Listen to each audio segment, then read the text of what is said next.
There's a moment that happens in almost every family, and most parents never see it coming. It isn't a slammed door.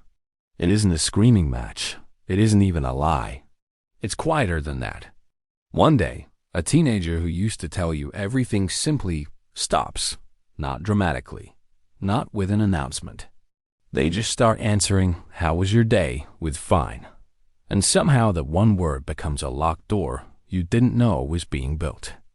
If you're a parent watching this, you might already feel a small ache in your chest, because you know exactly what I'm talking about.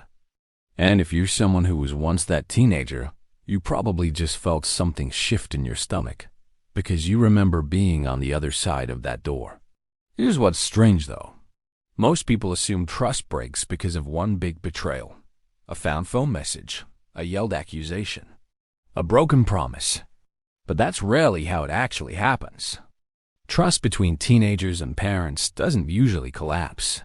It erodes, quietly, invisibly, one small moment at a time, until one day a parent realizes their child has become a stranger who happens to live in the same house. And the wild part is, most of the moments that cause this erosion look completely harmless from the outside. Let's talk about why. Think about the last time someone reacted badly to something small you told them. Maybe you admitted you made a mistake at work, and instead of listening, they immediately jumped to blame. Maybe you shared something vulnerable, and the response was a lecture instead of understanding. What did you do the next time you had something to share? You probably didn't share it. This is exactly what happens inside a developing teenage brain, except the stakes feel even higher. Because teenagers are not just protecting information. They're protecting an identity that is still being built. Here's what nobody talks about. Adolescence isn't just a phase of moodiness or rebellion.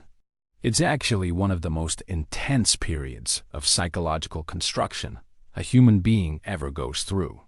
The prefrontal cortex, the part of the brain responsible for reasoning, impulse control, and long-term thinking, is still years away from finishing development. Meanwhile, the amygdala, the brain's emotional alarm system, is running at full intensity. This means teenagers feel everything more intensely than adults do, but they don't yet have the full neurological toolkit to regulate those feelings the way adults can.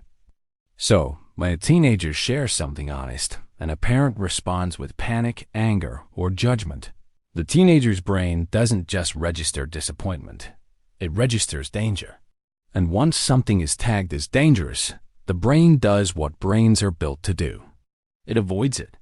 That's only part of the story, though. Here's where it gets even more interesting. Trust isn't just about avoiding punishment. It's about something psychologists call emotional safety. This is the unconscious belief that says, if I show you who I really am, you will not use it against me. When that belief exists, a teenager will tell a parent almost anything, even things that are messy, embarrassing, or difficult. When that belief doesn't exist, they'll tell you nothing that matters and everything that doesn't. Have you noticed how some teenagers can talk for 20 minutes about a video game, a show, or a friend's drama, but go completely silent the moment the conversation turns towards something real? That's not disinterest. That's a nervous system making a calculation. Now here's the part that surprises most parents. This calculation isn't made consciously. Teenagers rarely sit down and think, I've decided not to trust my parents anymore. Instead, this shift happens the same way trust breaks in any relationship. Through pattern recognition. The brain is, above everything else, a prediction machine.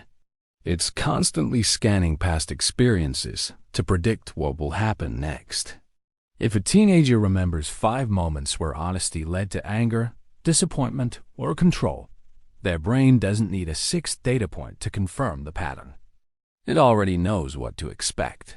So the next time something happens, whether it's a bad grade, a breakup, a mistake, or something they're scared or ashamed of, they won't come to you. Not because they don't love you. Not because they don't need you, but because somewhere along the way, Their nervous system decided that silence was safer than honesty. This is where it gets emotionally complicated, because most parents who create this dynamic are not cruel. They're scared. Fear is often disguised as control. A parent who overreacts to a teenager's mistake isn't usually trying to punish them. They're trying to protect them. But from the teenager's perspective, that protection can feel indistinguishable from judgment. Imagine telling someone you trust that you're struggling, and instead of comfort, you receive a lecture about consequences. Even if the lecture comes from love, the emotional experience in that moment is the same as being unsafe. And the brain doesn't remember intentions. It remembers feelings. Here's something else that rarely gets discussed.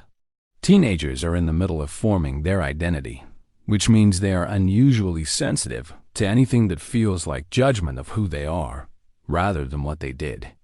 If a teenager makes a mistake and a parent says, "That was a bad decision," it lands very differently than "You're irresponsible" or "I can't trust you." The first is about behavior. The second becomes about identity. And once a teenager starts to believe that their parent sees them as untrustworthy, reckless, or disappointing, they will unconsciously start living up to that identity or hiding from it entirely. This is sometimes called the labeling effect, and it's one of the most powerful forces in human psychology. We don't just react to what people say about us. We slowly become it. Now here's where the story takes an unexpected turn. You'd think the solution is simple. Just don't overreact. Just stay calm. But it's more complicated than that, because trust isn't built in the big conversations. It's built in the small, seemingly unimportant ones. Every time a teenager shares something small, a boring detail about their day, a joke, an opinion, and a parent responds with genuine curiosity instead of correction, something quiet happens in the brain. A small release of oxytocin, the neurochemical associated with bonding and safety. This isn't dramatic. It won't be remembered as a specific moment, but it accumulates. This is the part most people miss. Deep trust isn't created in the one big honest conversation. It's created in the hundreds of small moments that came before it. Moments that told the teenager, again and again, "It is safe to be myself here." Without those small deposits, the big moments never happen. Because trust doesn't appear when you need it. It only appears if it was already there. Think about this in your own life. The people you trust with your hardest secrets are rarely the people who gave you the best advice. They're the people who made you feel safe enough to be honest in the first place. Teenagers are no different. They're not looking for parents who have all the answers. They're looking for parents who won't make them regret being honest. But here's the twist that changes everything. This isn't only about parenting. It's about every relationship you've ever had. Think about a time you stopped opening up to a friend, a partner, or even a coworker. Chances are, it wasn't because of one dramatic betrayal. It was because somewhere along the way, being honest stopped feeling safe. This pattern follows us long after adolescence. The same psychological mechanism that causes teenagers to stop confiding in their parents is the exact mechanism that causes adults to emotionally withdraw from people they once trusted completely. Which means understanding this isn't just about raising teenagers. It's about understanding yourself. Maybe you've noticed you don't share things with certain people anymore, even though nothing dramatic ever happened. Maybe you've become someone who keeps things to themselves, not because you're private by nature, but because somewhere along the way, you learned that honesty came with a cost. If that resonates with you, you're not broken. You're not overly guarded. Your brain is simply doing exactly what it was designed to do, protecting you based on the patterns it has learned. And here's the deeper truth hiding underneath all of this. Trust was never about the big moments. It was always about whether the small moments felt safe. This is why some teenagers seem to trust their parents effortlessly, while others seem emotionally miles away despite living under the same roof. It's rarely about love. Love is almost never the missing ingredient. What's missing is the quiet, consistent feeling of psychological safety. And once you understand this, you start to see it everywhere. In friendships that quietly faded. In relationships where communication slowly disappeared. In moments where you chose silence over honesty because some part of you remembered what happened last time. Trust, it turns out, isn't a single decision. It's a pattern your brain builds moment by moment without you ever realizing it's happening. Which means it can be rebuilt the same way it was broken. Slowly, quietly, through small, consistent moments where honesty is met with curiosity instead of judgment. So if you're a parent, the smallest conversations matter more than you think. And if you're someone who has spent years building walls without knowing exactly why, understand this.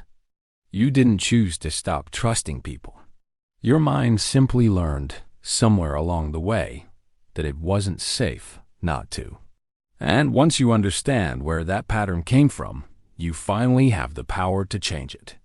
But there's another layer to this story, one that goes even deeper into why some people struggle to trust anyone at all, no matter how safe a relationship becomes. And that has everything to do with something that happens far earlier than adolescence. It begins in the first few years of life, long before memory even forms.